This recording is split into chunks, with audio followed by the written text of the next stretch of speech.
சேலம் மாவட்டம் ஆத்தூர் அருகே அரிவாள் வீட்டில் 2 குழந்தைகள் உயிரிழந்த நிலையில் தாய் மற்றும் ஒரு குழந்தை படுகாயமடைந்து மருத்துவமனையில் சிகிச்சை பெற்று வருகிறார்கள். இந்த சம்பவம் நடைபெற்ற இடத்தில் மாவட்ட எஸ்பி தற்போது ஆய்வு மேற்கொண்டு வருகிறார். அண்மை தகவலாக பார்த்துக் கொண்டிருக்கிறோம். இதுகுறித்த கூடுதல் விவரங்களை எமது செய்தியாளர் பாபு வழங்க கேட்கலாம். வணக்கம் பாபு, எஸ்பியினுடைய இந்த ஆய்வு குறித்தான கூடுதல் விவரங்கள். வணக்கம். சேலம் மாவட்டம் ஆத்தூர் அடுத்து கெங்கவல்லி, அதாவது 74 கிருஷ்ணாபுரம் பகுதியில் வசித்து வருவர் அசோக்குமார் மற்றும் தவமணி தம்பதியர். இவர்கள் ஏற்கனவே குடும்பத்தில் பிரச்சனை ஏற்பட்ட நிலையில் அசோக்குமார் விழுப்புரம் பகுதியில் ஆட்டோ ஓட்டி கொண்டு இருந்தார். இந்நிலையில் நேற்று அவரது குடும்பத்தார் அழைத்து பேச்சுவார்த்தையில் ஈடுபட்ட பிறகு நேற்று அசோக்குமார் தனது குடும்பத்துடன் வந்திருந்ததாக கூறப்படுகிறது.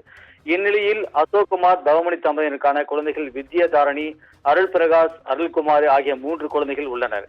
இன்று காலை வழக்கம் போல் அவரது உறவினர்கள் அவரது வீட்டுக்கு சென்று பார்க்கும்போது தவமணி மற்றும் 3 குழந்தைகளும் ரத்த வெள்ளத்தில் மயங்கிய நிலையில் இருந்ததை கண்டு அதிர்ச்சி அடைந்தனர்.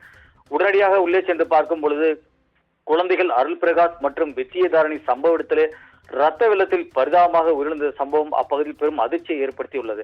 இந்நிலையில் அவரது மனைவி தவமணி மற்றும் குழந்தை அருள்குமாரை மீட்டு 108 ஆம்புலன்ஸ் மூலம் ஆத்தூர் மருத்துவமனைக்கு அனுப்பி வைத்து சிகிச்சை அளிக்கப்பட்டு பின்னர் சேலம் அரசு மருத்துவமனைக்கு தீவிர சிகிச்சைக்கு அனுப்பப்பட்டது.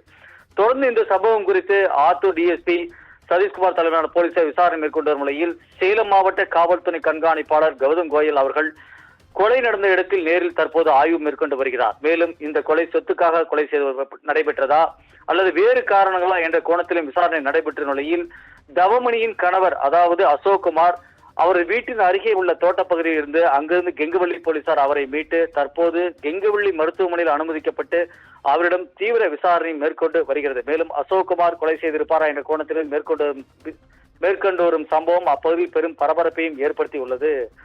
திவ்யா, கூடுதல் விவரங்களுக்கு நன்றி பாபு.